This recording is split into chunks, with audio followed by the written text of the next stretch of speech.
Me llamaron demasiado ordinario para ella. Y ella lo permitió. Luego les habló de la noche en que no pudo levantarse del suelo del baño y de quien estaba allí, a su lado. Estuve a punto de no ir a aquella cena. No por una corazonada que me advirtiera que debía mantenerme al margen. Estuve a punto de no ir porque existe un tipo de agotamiento muy particular que se acumula en una persona cuando pasa años entrando en lugares donde ya es, de antemano, la respuesta equivocada, y esa noche, mientras me ajustaba la corbata azul marino que Priya había elegido, sentí el peso de todos esos años sobre mis hombros al mismo tiempo. Pero ella me había pedido que fuera. Lo mencionó la noche anterior, sin mirarme directamente, simplemente lo dijo en voz baja mientras enjuagaba su taza de café, de la misma manera en que menciona las cosas que realmente necesita pero no quiere pedir de forma explícita. Estarás allí el sábado, ¿verdad? Así que fui. Y al final de aquella noche, entendería algo que 4 años de matrimonio aún no habían logrado enseñarme, algo que necesitó de una sala llena de gente bien vestida, bien intencionada, y de un silencio que jamás olvidaré, para revelarse con total claridad. Hemos estado midiendo las cosas equivocadas. La mayoría de nosotros. Durante la mayor parte de nuestras vidas. Me llamo Daniel. Soy profesor de historia en secundaria y estoy casado con una cardióloga. Priya es el tipo de médica al que otros médicos llaman cuando necesitan una segunda opinión en la que realmente puedan confiar. Es aguda y cálida al mismo tiempo, algo más raro de lo que la gente imagina. Recuerda los nombres de tus hijos, de tus padres, de tu perro. Llora viendo documentales de naturaleza. Puede entrar en una habitación llena de desconocidos y, una hora después, salir habiendo cambiado de verdad el día de alguien.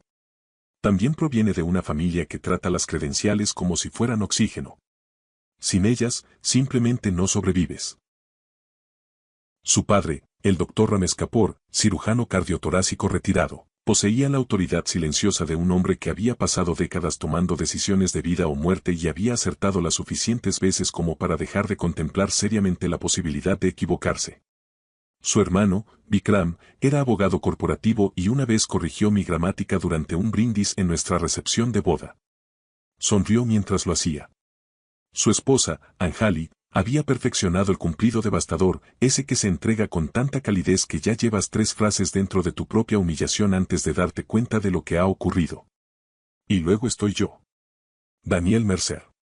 Profesor de historia. El hombre que, según todos los criterios que respetaba la familia Kapoor, era la elección equivocada. Amo enseñar de la manera en que amas algo que de verdad te ha hecho mejor. Hay un momento que he visto repetirse cientos de veces, un estudiante que ha decidido que el mundo no tiene nada para él de pronto se inclina hacia adelante, porque algo de hace 100 años acaba de explicar una verdad sobre su propia vida. Ese momento no es pequeño. Nunca lo ha sido para mí. Pero pasé 4 años sin lograr que los Kapoor lo vieran. Y en algún punto de esos años, sin darme cuenta del todo, empecé a preguntarme si la falta de visión no era mía. Eso es lo que produce el menosprecio sostenido. No siempre se presenta como ira. A veces se presenta como duda. Y la duda, si se la deja sola el tiempo suficiente, empieza a sentirse como verdad. Mientras me preparaba aquella noche, cometí el error crucial de preguntarle a Priya qué traje debía ponerme. Examinó ambos con la seriedad de una mujer revisando resultados médicos. El azul marino, dijo. Te ves más consolidado. ¿Consolidado? Repetí. Seguro. Como alguien con opiniones bien formadas sobre el vino. Tengo opiniones bien formadas sobre el vino. Daniel. El mes pasado describiste un merlot como si supiera a un buen martes. Sabía a un buen martes. Fiable. No te exigía demasiado. Me miró fijamente durante un largo momento. Luego se acercó, me dio 2 palmaditas en el pecho, como se le da a un Golden Retriever al que amas por completo pero no puedes evitar, y dijo. Ponte el azul marino, y volvió al baño. Me puse el azul marino. No iba a hacer absolutamente nada por mí. La casa familiar comunicaba éxito antes siquiera de llegar a la puerta.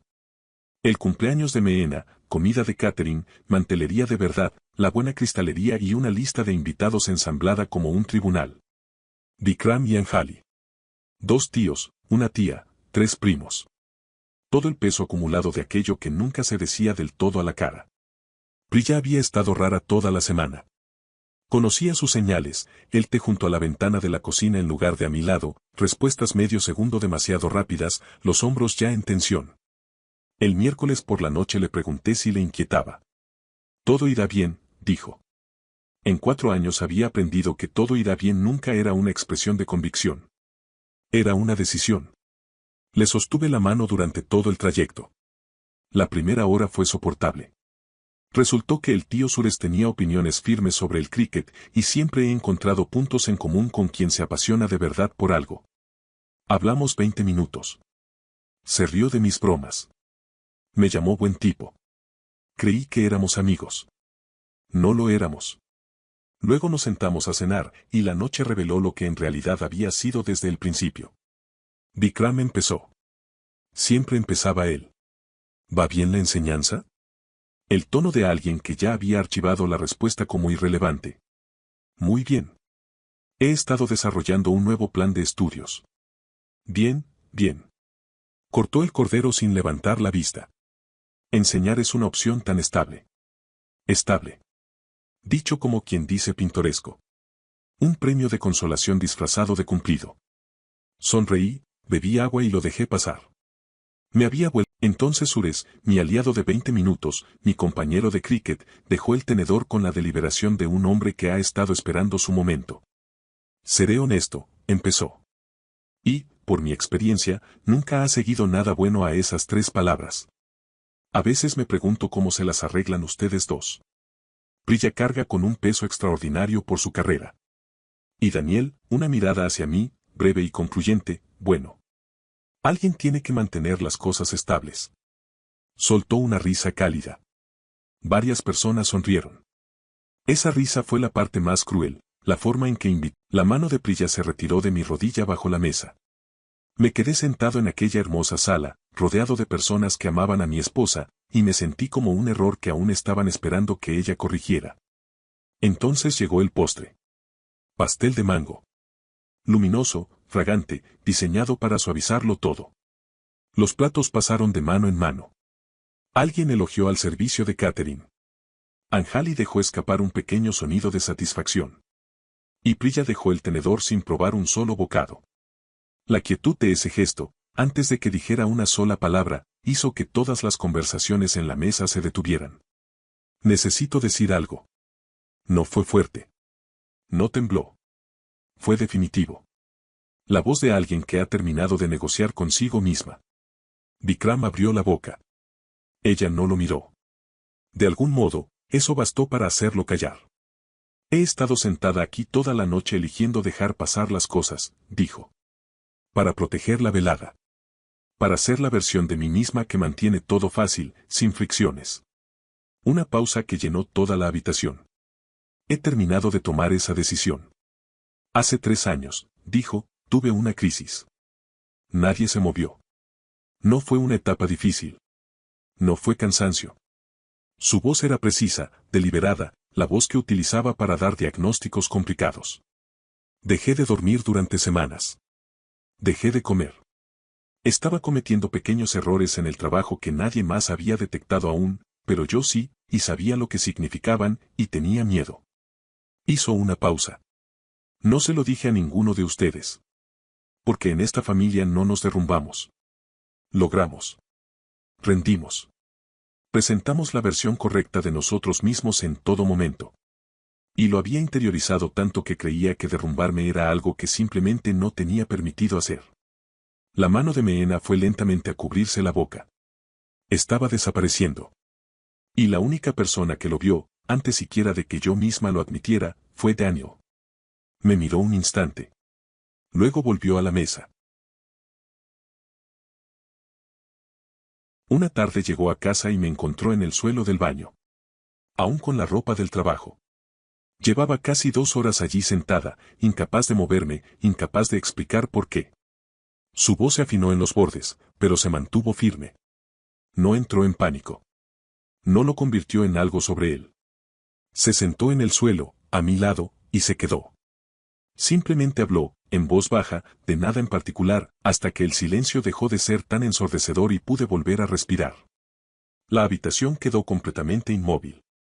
Me llevó a mi primera cita de terapia porque me temblaban demasiado las manos.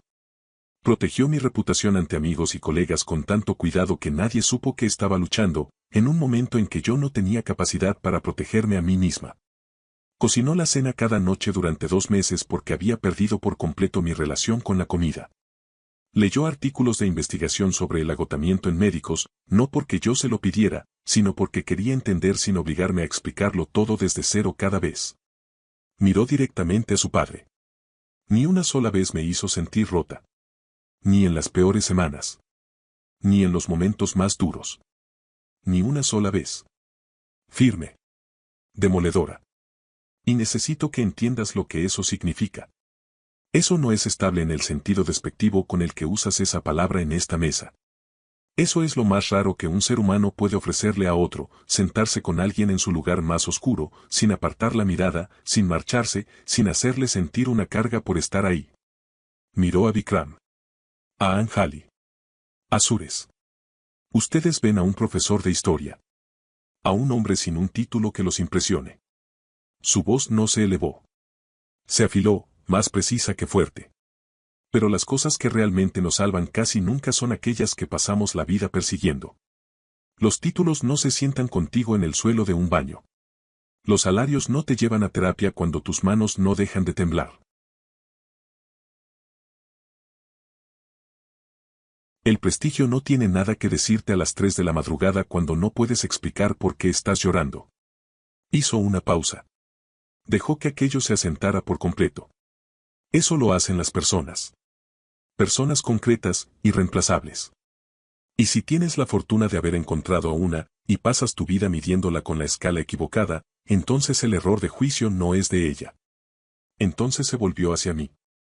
La compostura que había sostenido toda la noche, a través de cada plato, cada silencio cargado, cada cosa que había decidido no decir, por fin se dio. Y lo que la reemplazó fue algo que reconocí de inmediato. Algo que no tenía nada que ver con ninguna de las personas en aquella habitación. Lo siento, Daniel. Quedamente. Casi en privado. Debería haber dicho esto la primera vez. Y cada vez después. Merecías a alguien que se levantara por ti, y yo seguía eligiendo lo fácil. Sus ojos estaban claros, firmes y brillaban con algo más intenso que las lágrimas. He terminado de elegir lo fácil. No pude hablar. Me incliné hacia ella, tomé su mano entre las mías y la sostuve. El silencio que siguió no se parecía en nada a los anteriores. Aquellos habían sido huecos, el sonido de la verdad evitada, del consuelo elegido por encima de la honestidad. Este estaba lleno. El silencio de personas sentadas dentro de algo real, enfrentándolo en privado, incapaces de descartarlo. Meena lloraba en silencio, con una servilleta presionada contra los ojos. Anjali permanecía muy quieta, mirando el mantel con la expresión de alguien que está reconsiderando algo que creía entender. Vikram no dijo nada, pero algo se movió lentamente en su rostro que quizá, con el tiempo suficiente, podría convertirse en sabiduría. El tío Suresh no había tocado su pastel de mango. El cricket no podía salvarlo ahora. El Dr. Kapoor se levantó. Rodeó la mesa con lentitud. Se detuvo junto a mi silla y apoyó la mano en mi hombro, no el gesto protocolario de nuestro saludo, sino algo auténtico. De esos que contienen lo que la voz no siempre alcanza a decir. Te debo una disculpa, dijo en voz baja. Una de verdad. No de las que en el fondo son solo una explicación. Se quedó allí un momento más de lo necesario. Luego regresó a su asiento. Nadie hizo un discurso. Meena se inclinó y tomó la mano de Priya, sin soltarla. Vikram me preguntó, de verdad, con auténtica curiosidad en la voz, por el proyecto de currículo que había mencionado al inicio de la noche. Se lo conté. Se inclinó ligeramente hacia adelante y escuchó. La velada terminó en silencio. Con más cuidado del que había tenido al comenzar. En el camino a casa, Priya permaneció callada durante un buen rato, mirando cómo la ciudad desfilaba tras la ventanilla. Luego.